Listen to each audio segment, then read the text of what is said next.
Hey you guys, welcome back to my channel. So I am super excited about today's video because I have with me the Urban Decay Born to Run palette. Now, I have to first say I am a sucker for a good eyeshadow palette. I love eyeshadow. That it is like my makeup kryptonite.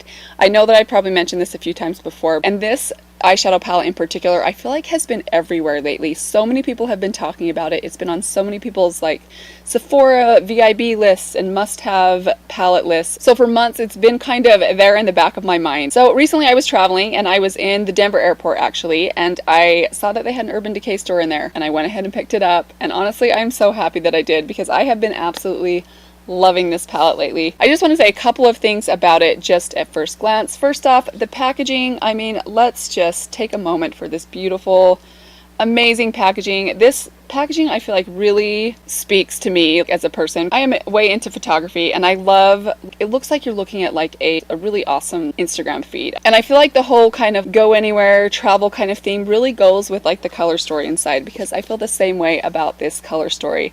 Look at the variation of colors in here. You have such a varied color selection. You have such a varied finish selection. I feel like the possibilities in this palette are absolutely endless. You could do so many things with this. So for today's video, I wanted to kind of just do a 7 looks with one palette and just briefly walk you guys through some of the looks that I've created over the last week and a half of having this palette. This is not a very detailed review, but I will say I have thoroughly enjoyed using this. I did use every shade in here to create the 7 looks that I'm about to show you, and I didn't have any problems with really any of them. If you are someone that likes to kind of be creative with your eyeshadow on occasion, then I think this is definitely a palette that you would enjoy. But that's all I'll say about the palette for now. Let's go ahead and jump into the first look.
And that is it for today's video. Let me know what look was your favorite. Thank you guys so much for stopping by. If you guys have this palette, I'd love to hear your thoughts on it in the comments below. Please be sure to hit that subscribe button before you leave. I would love to have you guys back here, and I will see you guys very soon. Bye.